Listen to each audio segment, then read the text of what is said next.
Hello everyone and welcome to this evening's event, High Stakes. So this event is part of our events programme for our current Meet the Future exhibition, which is open until 8th of May 2022. And you can find out more about the exhibition and the rest of our events programme on our website, so do take a look.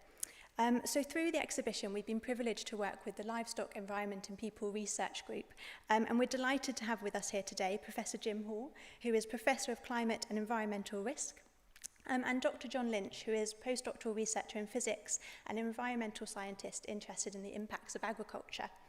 And today they're going to be discussing why 2 degrees of warming is so significant and what the consequences are if we fail to keep climate change below this threshold. And if you're joining us on YouTube today, do please put questions in the comments section and we'll try to answer as many of them as possible. So thank you very much for joining us, and I'll hand over to Jim and John. Thank you. Thanks very much indeed, Tasha. So actually, let me just begin by jumping in on that 2 degrees, 1.5 degrees introduction, because politicians are in and negotiators are in Glasgow at the moment. The mantra there is keeping 1.5 alive, and 1.5 is really important. Now, I mean, when in Paris 1.5 was originally agreed upon, in a sense it was a political initiative which came before the science. Scientists hadn't actually studied 1.5 degrees in the scenarios that they were working on for climate change. But there was a political initiative to say that we had to do more. People were already seeing the impacts of climate change and understanding much more about the ways in which they would change societies, communities, ecosystems all around the world. And since Paris, we've learned a lot more about the difference between 1.5 and 2 degrees. And we've come to understand that that is a very big and significant difference. Even though it doesn't sound like a very big amount. And part of the reason why people sometimes kind of struggle to get their heads around half a degree is feels like not a very big difference, is that half a degree's difference in the global average can represent a big difference in the extremes. And so studies that have looked at extreme heat are saying that 9% of the world's population will be hit by really extreme heat in 1.5 degrees.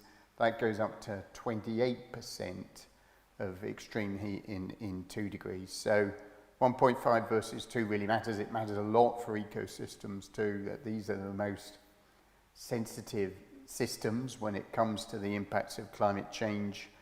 One, I think, devastating fact, unfortunately, is that even in 1.5 degrees, the projections are that 70% of the world's coral reefs will be bleached, and whereas in 2 degrees, practically they will all, that ecosystem will die out more or less completely. So there's more I could say about that, but I just wanted to kind of frame a bit about why this is so important. Before handing over to you, John, because we're here to talk about livestock, about meat, and the impact that livestock might have on that 1.5 versus 2 degrees. So perhaps you could tell us a bit about why livestock is so important in this story. Yeah, of course. So I think a good place to start is reiterating how do livestock contribute to global warming and how significant are they? And to get to that, if we work through what are the greenhouse gas emissions coming from livestock and associated supply chains, then we can build up our climate picture of what their impacts actually are. So one of the things that stands out most about livestock is that they're a major source of methane. So methane is a powerful greenhouse gas. At the moment, it has the second largest contribution to our elevated temperatures behind carbon dioxide, CO2. And ruminants, so that's cows and sheep, animals with a front stomach, a rumen, as a byproduct of their digestive process, they're directly burping out methane. So yes, it does come out that side because it's from the front stomach, contrary to some popular media, science media pieces you read. So that's one of the major causes of livestock-driven global warming, is just the direct methane emissions from ruminants. Now, animals are also excreting, so their manures, they contain both carbon and nitrogen, and depending on how that's stored, a portion of that carbon is again lost as methane, so this powerful greenhouse gas, and then a fraction of the nitrogen in animal manures is lost as nitrous oxide. So this is an even more powerful greenhouse gas, and that's the third most important gas in terms of our overall warming behind methane. Third on the kind of direct livestock greenhouse gas emissions is the carbon dioxide coming from direct land use. So if we're clearing the Amazon to make use for cattle grazing, then the carbon that was previously locked in that vegetative biomass, so trees being cut down, the agricultural land has a lower carbon storage capacity, so that difference is essentially has been lost to the atmosphere. So just these direct emissions alone, there have been studies say, well, if we hadn't had those greenhouse gas emissions directly from livestock, how much cooler would we be right now? And up to about 0.2 degrees is what the climate models show. So that might not sound very much, but if we think in terms of where we are today, about 1.2 degrees, and already seeing these very severe impacts, just this last summer alone, you know, we've had the fires and severe flood events. So 0.2 degrees just from direct livestock emissions is actually a fairly significant chunk of that. And if we're serious about staying to 1.5 degrees, then yeah, 0.2 degrees is a pretty big share of that target as well. And that's kind of the lowest end of how we could assign responsibility to global warming to livestock. So they were just the direct emissions. But obviously, if we think of the supply chains and the practices to keep the animals on farms, we also have to think about the feed and producing the feed for those livestock. So this is another big source of emissions, partly from extra deforestation, land use emissions for land clearing, not just for grazing, but to produce crops. And also we're applying nitrogen fertilizers to increase yields.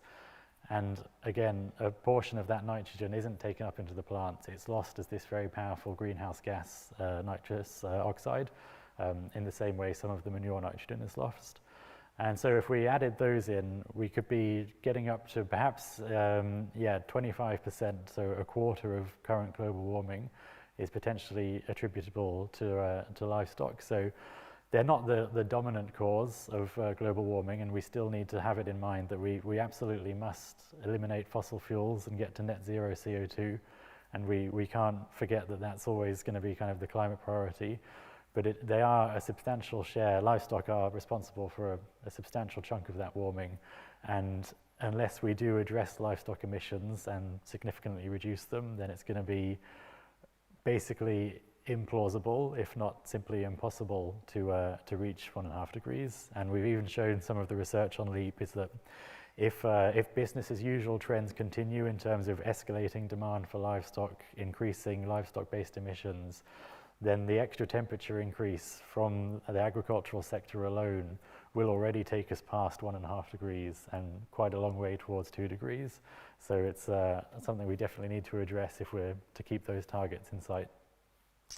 I wanted to say a few more words about other aspects of the impacts of livestock production. I'll say that in a moment, but John, what did you make of the methane commitments? That was a celebrated announcement earlier this week in Glasgow. What do you make of that? Yeah, so last week there was the announcement that many countries, although with some notable absences, had signed up for this methane reduction pledge to reduce methane emissions by 30% by 2030. And I think that there's lots of good parts to that. So obviously we need to reduce methane emissions, and it's nice to see that with the COPs we're moving beyond just slightly vague statements of, oh, we need to get emissions down, to quite actionable targets in the relatively near term. So it's not just we're going to reduce methane at some undefined point. It's within a decade, we're going to be quite substantially reduced, 30%. So that's all good, but I do have some concerns about it as well. For a start, I mean, we can't take the eye off the ball for net zero CO2, and sometimes I do worry there's a bit of a risk that having this big kind of celebratory announcement about methane is sort of distracting about other things which are at least as important. And also 30% reduction in methane is not going to be sufficient to meet those targets either. So perhaps that's a good kind of staging post for 10 years from now, but we will need to go further in deeper methane cuts than that. And the other thing about that 30% figure is that that's quite achievable already. We have the technologies to do that.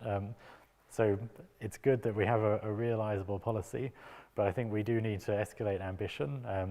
And some of those methane cuts to get to 30%, they're quite low cost and potentially even money saving for the companies. So we've had a kind of natural gas price crisis here a couple of months ago. So if we have things like leaky gas pipes losing methane to the atmosphere, if companies can go and fix those pipes, then not only are they helping climate change, they're actually not wasting a resource and losing money by having all these methane losses to the atmosphere. So of that 30% reduction, a decent chunk of it is stuff that should be done already, and you kind of ask, well, is it just because there hasn't been a policy incentive to go and measure leaky pipes as successfully as we should be expecting? So yeah, good overall, obviously, any real life policy to get significant emission reductions in place should be lauded, but we do need to go further. And as you say, a fair bit of that was from fixing leaky gas pipes. What was in there on livestock? Yeah, I think that there were not very many specifics, especially in relation to livestock and agriculture. And again, it's a question of once we've taken those kind of easy to abate methane emissions, so yeah, leaky gas pipes that might get us to the first 10, 20%, then how do we start abating the more expensive, more difficult ones? In terms of livestock, there is ongoing research, and I think there's exciting possibilities that we'll have kind of feed additives, animal breeding for lower livestock emitting breeds and things like this. But that's not going to get us to the level of methane reduction that we need to keep 1.5 degrees a plausible target. So then it's a case of, are there technologies on the horizon, sort of methane inhibitory vaccinations are on the cards? But it's again, I don't think that's ever going to get us to, say, the zero methane cow. And then to really bring methane emissions down, we will have to address questions about overall demand and consumption for livestock and ruminant products. And I think that's unavoidable if we're to achieve the scale of methane reductions that we need. Yeah, we've got some questions coming in now. Thank you for that. One is around locally produced meat versus shipped meat products. So we'll come back to you on that in a moment, John. But I just wanted to say a few words to explain that the impacts of livestock production are not just in greenhouse gases, both the methane emissions that you've talked about, John, and indeed the deforestation that you've talked about. But amongst other things we're researching is the impacts of livestock on both water use, so the impacts on water scarcity, and then the impacts of livestock on through manure on water quality, so water pollution, and also soil erosion, which is a big impact on water quality. And then finally on, of course, that deforestation not only releases carbon into the atmosphere, but also has massive impacts on biodiversity. And so livestock production is having a major impact in that sense. And from the water perspective, the amount of water used in livestock production. Most of that is being used for feed production. Only about 10% is used for actually watering animals. But that's gone up from 145 cubic kilometers of water a year. That's an interesting unit. In 1971, up to about 300 cubic kilometers of water per year at the moment. So, I mean, this is a doubling of water use in the livestock sector. And amongst other things, we looked at whether water use matters or not depends on where it's used. I get a bit frustrated with people who obsess about water footprinting because there are parts of the world which are not water scarce and using water water is a renewable resource. But where water is scarce, livestock production, and we showed in about 7% of the rivers worldwide, livestock production is tipping those rivers from being reasonably healthy rivers into being unsustainably exploited. So there's a big bundle of impacts there as well. Well, to go back to the deforestation and land use side of it, Jim, it's easy to think, oh, this is an external problem, doesn't really affect us in the UK because we're not deforesting here, we're actually kind of actively reforesting, but this is from an extremely low level of forest coverage based on our historic deforestation.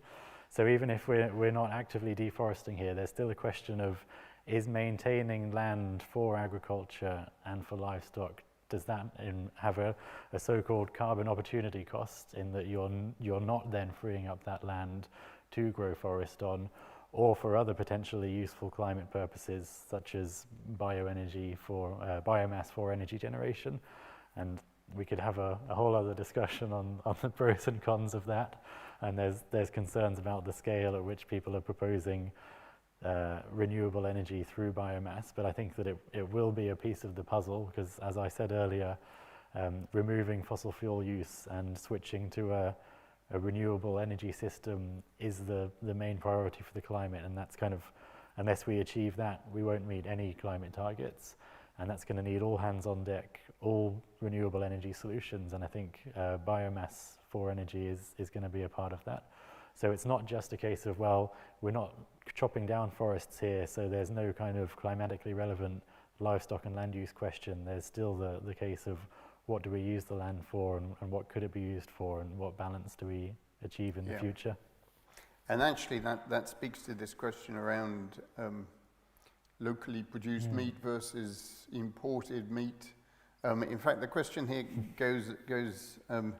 takes a step further in that it's is asking about the comparison between locally produced meat and also imported, maybe even flown in fruit and vegetables from around the world. You might not have the exact numbers there. It'd be great if you did. But one of the things I was thinking of is Marco Springmann's analysis, where he looks at different types of diet, and there's quite a big spread across the vegetarian diet, which is what this question is asking about. It depends on where you get your vegetables from, but it's significantly different to meat-eating diets, and there's a big difference between the types of meat that you eat too. Yeah, so irrespective of diets even, the kind of food miles question is something people get quite hung up on about. But the transport section of the kind of climate impacts of a food or an ingredient are actually a very small component, almost always. So it's the agricultural production stage that's had the biggest impact on the climate. So for livestock, yeah, that's the methane that they're burping out, the nitrous oxide from their manures. But for plants as well, it's normally the nitrogen fertilization that has the biggest climate impact. And then there's a chunk of emissions and climate impact from energy use. So it could be field operations and tractor fuel, or kind of processing after the farm. But the actually driving around the goods, obviously we don't have a decarbonized transport sector, so we are burning fossil fuels for ships and trucks to drive foods around.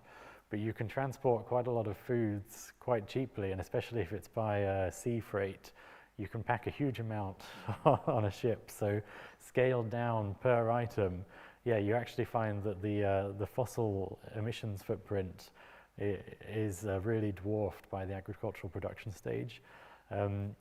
Air miles are the one exception to that, where if you are flying in fresh fruits, then that does have a bigger impact. But again, it's actually quite a small portion of foods that are flown. So longer distances will normally be by sea, and then kind of national or continental scale will be by road or rail.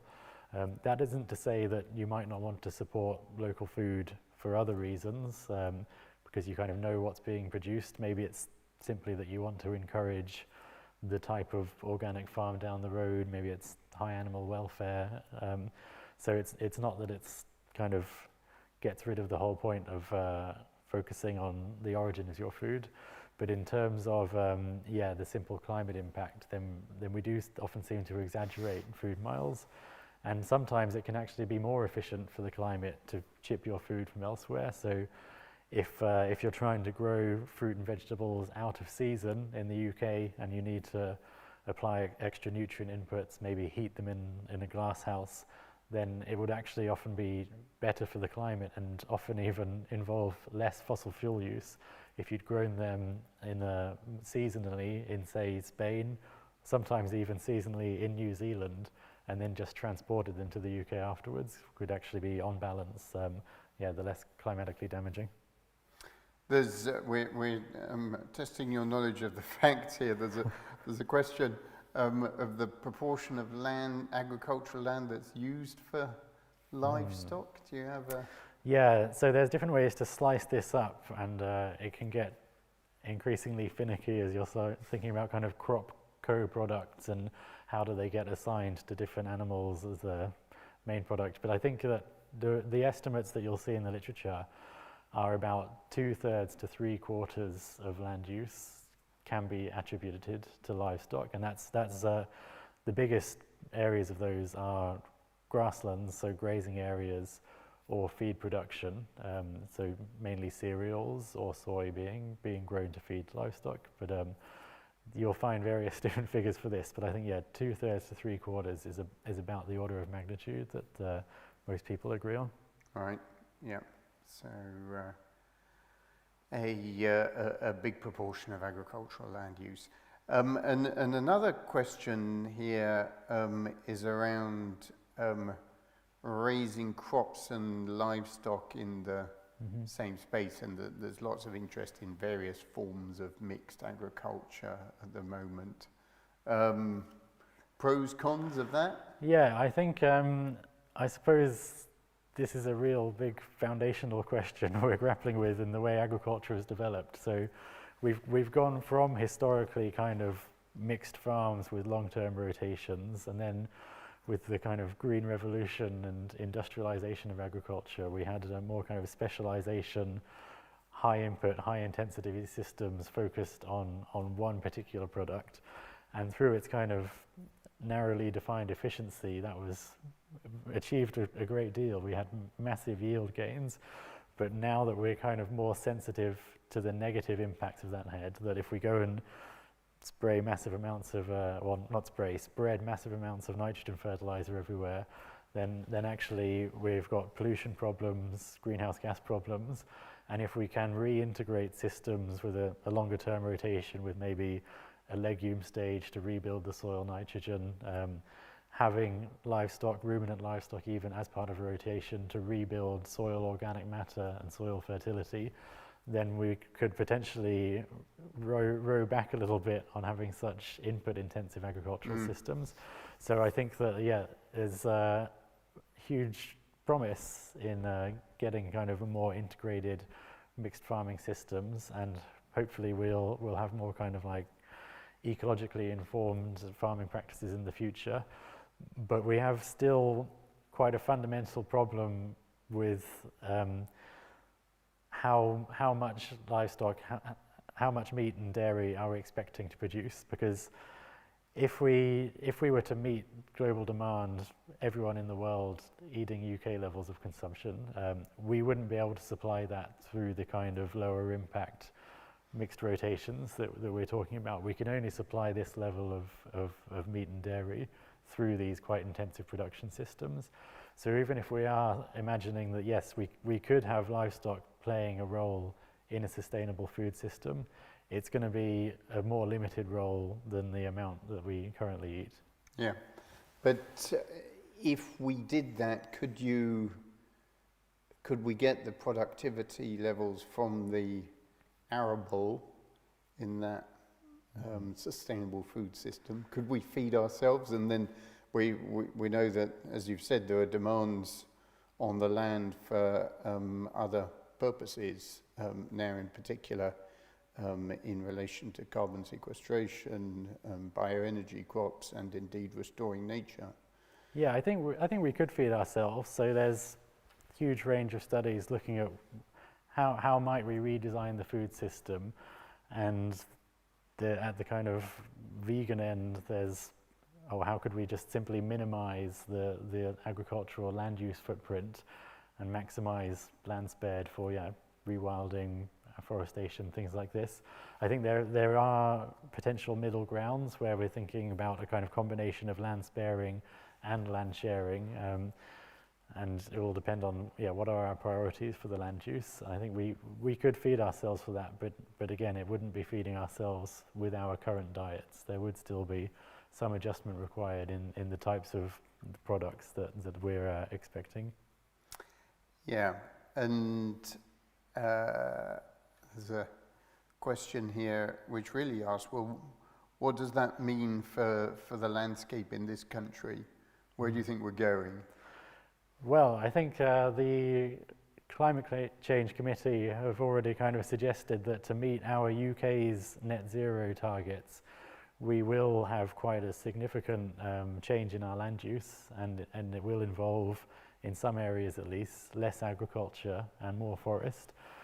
I think that there's actually a reasonable groundswell for this, and even among the agricultural community. I mean, I deal with quite a lot of farmers, and I think a lot of them are also keen in doing things a bit differently and not entirely opposed to even setting aside fairly substantial areas for non-agriculture and tree planting.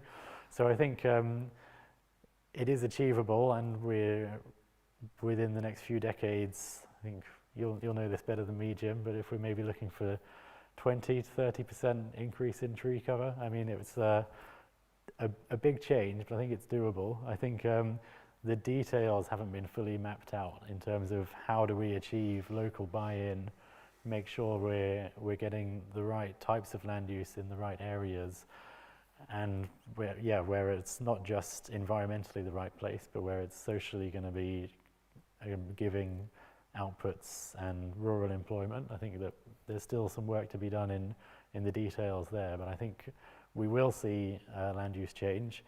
But I don't think it's implausible. And we've already been reforesting over the last few decades, so to some extent it's just a continuation and hopefully an escalation of that trend that we're already in. Yeah, and the agricultural reforms that are going on at the moment, post-Brexit, and the withdrawal of common agricultural policy subsidies means that there are big changes underway with the government's environmental land management schemes. As you say, that it needs to be done with particular places in mind and think about the needs and the goals of particular communities. I wouldn't start with the Lake District if one's thinking about afforestation. Some of these landscapes are very treasured in their own way. Yeah, I think obviously we have a huge range of opinions on what we should be using the land for, but I think it's quite right to recognise that there is the environmental side, there's the food production side, but yeah, there's all these cultural, historic values that people tie in with the landscape, and if we kind of try and ignore that, then I think we're not going to end up with feasible policies, and the political damage there could actually be quite significant. So I think we do need to do this sensitively, but I'm kind of optimistic that, yeah, I think there's a willingness for some degree of change at least, and we will be able to achieve what's required. Yeah, and I think the kind of flip side to there being some situations and some places which are very contested is that, on the other hand, the Common Agricultural Policy has driven some absurd arrangements and has driven our landscape in many ways to a situation which is it's certainly not good for nature, it's not good for the climate, and it doesn't make much financial sense either. Yeah, I think that's partly why it is a good time to be proposing new ways of land management and new subsidy arrangements for agriculture, because there is, at least in some quarters, a widespread recognition that, yeah, the previous approaches weren't really working for all the reasons that you laid out there. And there's another question here about water resource systems. Given that we're talking about this country, we could say a bit about impacts of livestock on water, on rivers basically here, which is quite unusual compared to the water impacts of livestock in many other parts of the world, because practically all of the livestock is grass-fed, if one's talking about ruminants at least. But that then is leading to diffuse pollution issues, which are really severe in many rivers. The news over the last few months has been in relation to combined sewer outfalls from wastewater treatment works polluting rivers. Those are pollution events which occur during intense rainfall, and the treatment works, the capacity of the treatment works is exceeded by the amount of water coming in through the sewers, and so they overflow into the river with some horrible impacts which have really hit the news lately. But meanwhile, there's this steady and in fact sometimes unsteady runoff of pollutants from agricultural land, both arable land, fertilizers, pesticides, but from grazing pastures as well.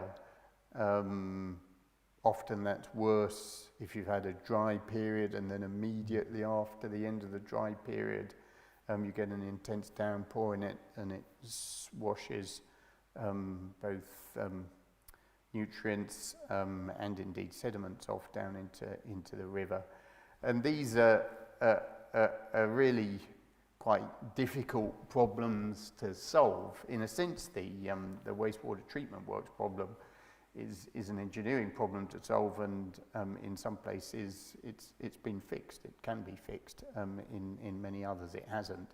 The livestock problem involves changes to agricultural practices, construction of shelter belts and other adaptations to the landscape, which can actually hold up the amount of runoff, agricultural runoff, which is going into rivers.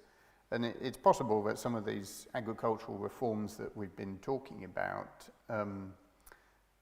should be, on the one hand, incentivizing, possibly paying farmers to make those improvements to the landscape, and then on the other hand enforcing, Yeah. because in the end we tend to subscribe to a principle of polluter pays, and that these runoff from pastures is a pollution problem, basically.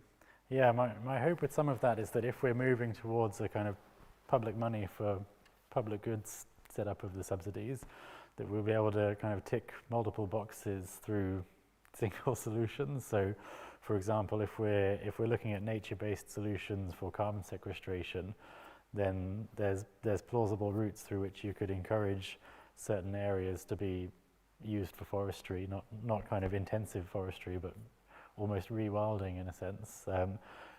But if that's arranged appropriately, then that will also help with the diffuse pollution problems if it's kind of acting as a buffer to the river and so on. So I think that if we design these policies sensibly, then yeah, we can achieve multiple benefits through the redesign. But there are kind of the implementation challenges and even just the on-the-ground ecological research to make sure, okay, this type of land management is giving these biodiversity ecosystem service benefits as well as helping mitigate the farm pollution problems. Another point on this runoff risk is that it kind of shows how some climate-focused communications essentially imply, well, if we just stop consuming ruminants and just eat loads of poultry and pork instead, that will kind of overcome most of the issues, essentially because chickens and pigs are more efficient feed conversion units, so you have less feed going in and hence less land use and less fertilizer to produce that feed, and they're not burping out nitrogen. But I think that can obscure other potential trade-offs. So for a start, you have the animal welfare concerns that if we're looking at intensive production units of high confinement and high densities of animals per production unit, then that's a much bigger concern for our typical kind of high intensity pig and poultry versus grazing ruminants. And also when we have these high intensity production units, the manure storage there is more concentrated than the manure pollution risks that we have on grazing, which is a concern that grazed land, the manure is being lost to waters there, and we can measure that in the rivers. But when we have these kind of big poultry units and there's high rainfall or an event where we have a manure escape from a huge facility of high concentration, then that kind of point impact can be quite dramatic for that area, even if kind of on a global scale you have less total manure nitrogen per unit of human consumed food. So there are these trade-offs, and it's why the questions need to be not just, okay, reduce ruminant consumption and that's it. It has to encounter all of livestock products really to avoid some of those trade-offs. Yeah, no, absolutely. I wanted to mention that concentration of manure one gets from intensive livestock production units, and how that can be really devastating events when it goes into rivers. So if we look at the way in which the landscape might change, we've got multiple goals, carbon emissions, food production, biodiversity, all of the other things which people value about the landscape. We've got a landscape at the moment, and we've got a whole multitude of possible ways in which different parcels of that landscape might convert from one thing to another. This is a question I've got a student working on at the moment, looking at that as a spatial optimization problem almost, or at least looking at different scenarios for how the landscape might evolve. Have you got thoughts on how that's going to kind of play out in this country?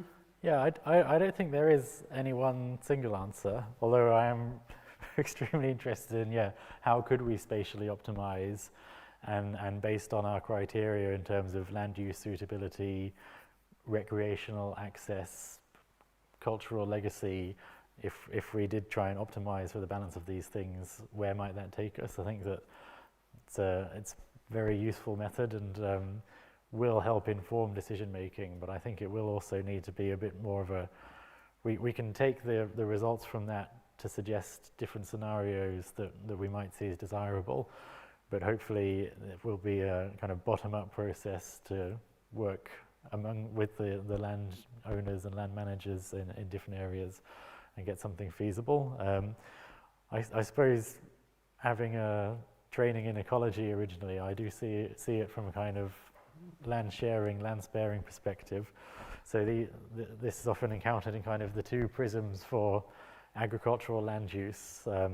I mentioned a little bit earlier, but the idea behind land sparing is essentially that you may even intensify agricultural land use to simply reduce the pure amount of area for agriculture, so then you're maximizing the land that you can use for other things. And I suppose one of the things people are excited about is rewilding at the moment, especially from a biodiversity perspective, whereas a land sharing approach would suggest that maybe rather than limit the amount of agricultural land use, you farm less intensively, but trying to gain some kind of ecological benefits alongside food production.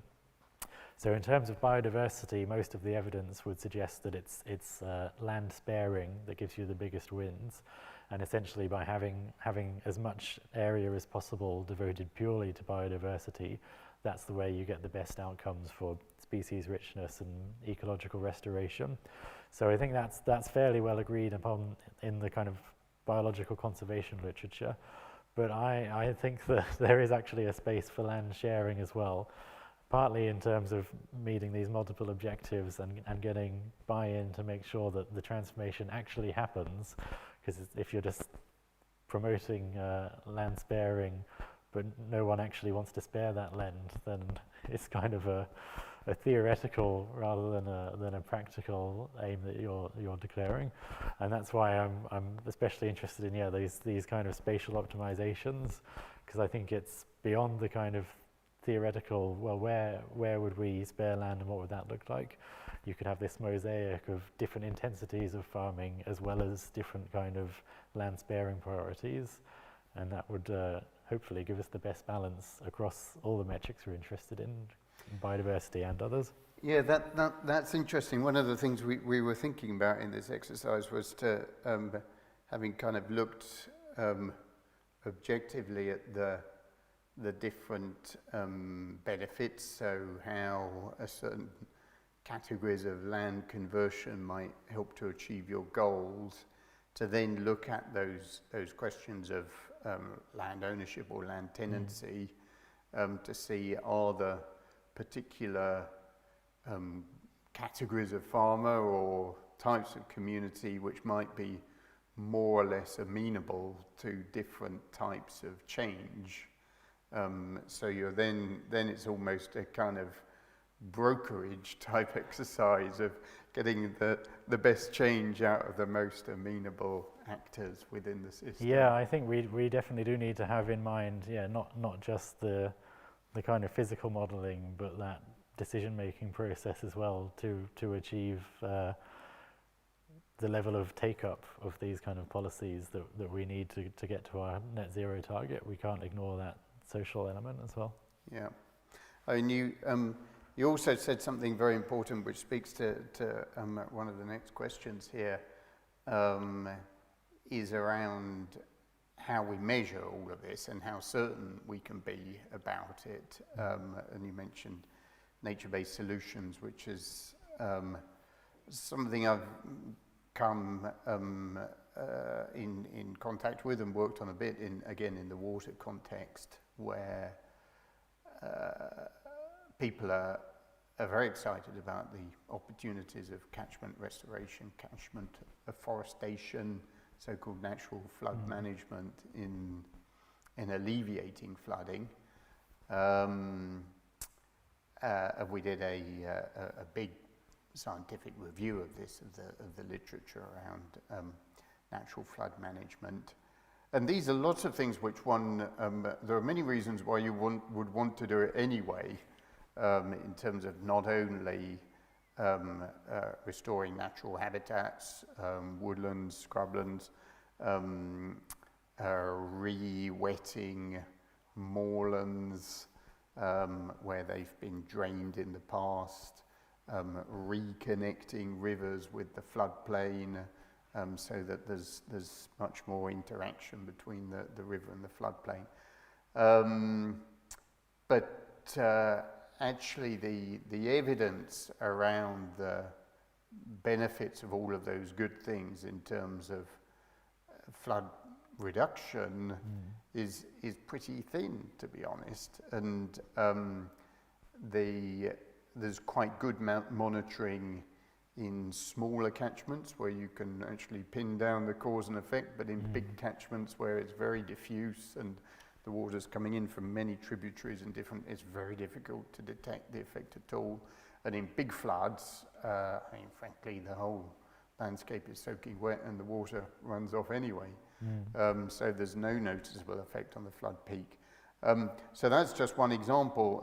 The question here is about measuring emissions. So how do you know all of these things?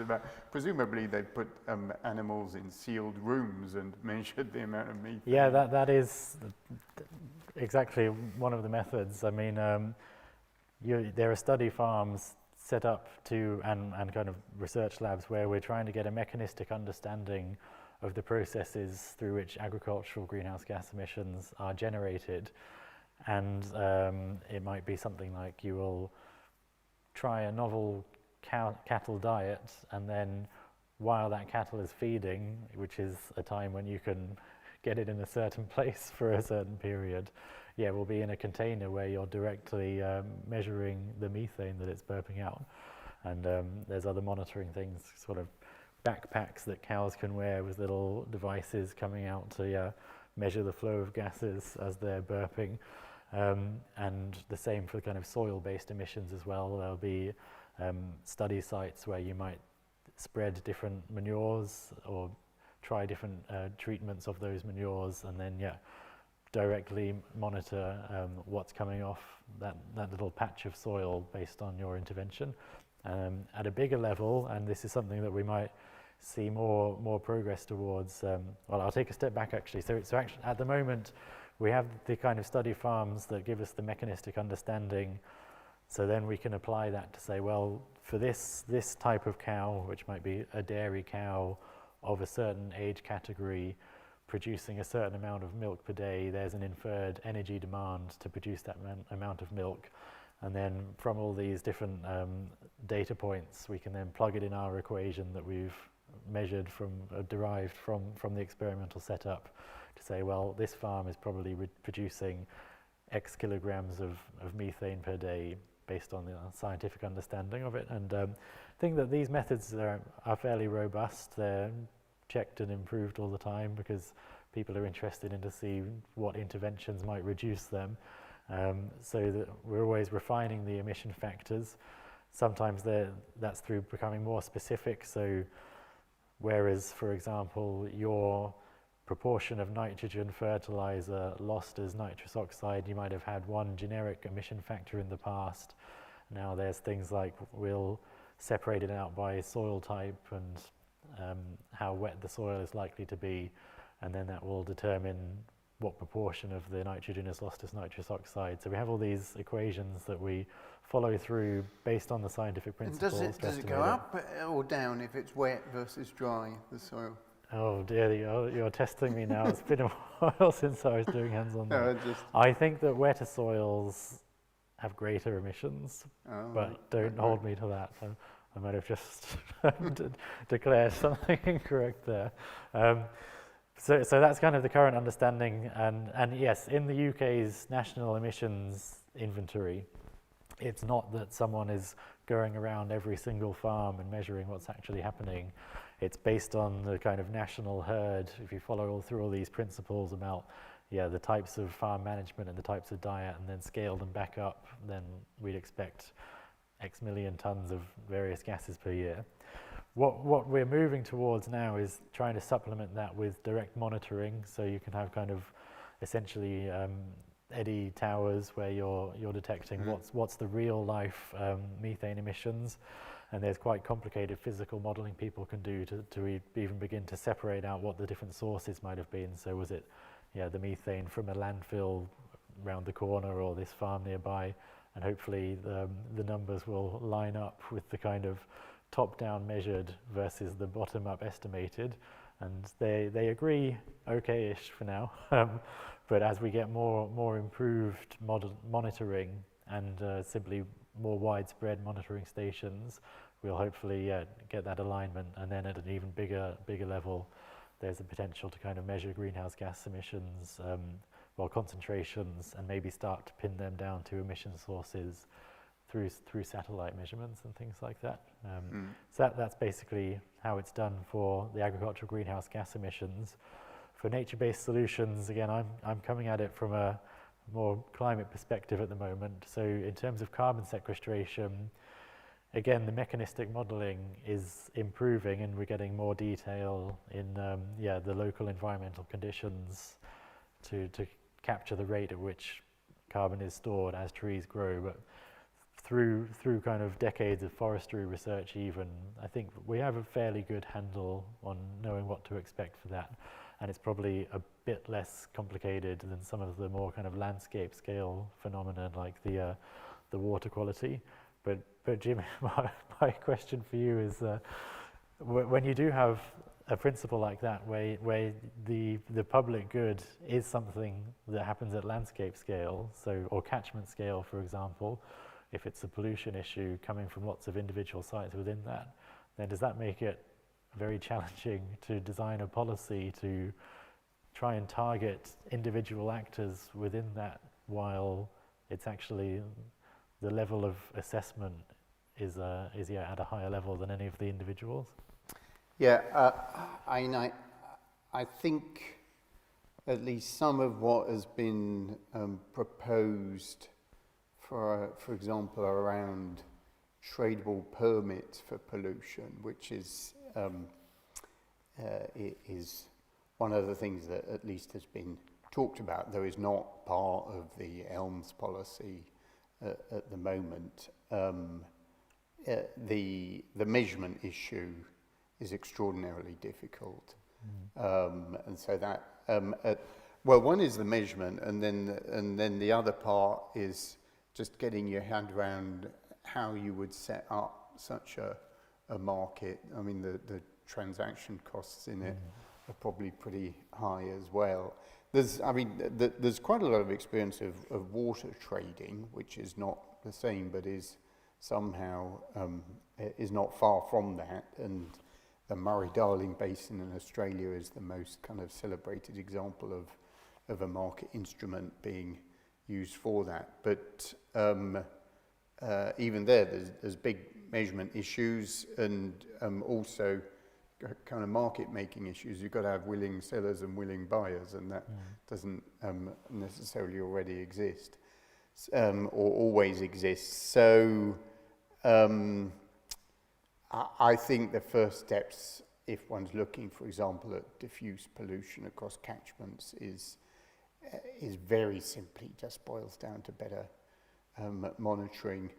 I think the monitoring we have is, given what we can do with monitoring these days, is far from what it would need to be, just so that we can pin down exactly what's going on where. And I mean, actually, this has come up in some of the debate around combined sewer outfalls, is that a lot of that is self-reported, and the prosecution rate probably isn't high enough to disincentivize polluters sufficiently. So I think it boils down to something more simple of just monitoring and detection, rather than setting up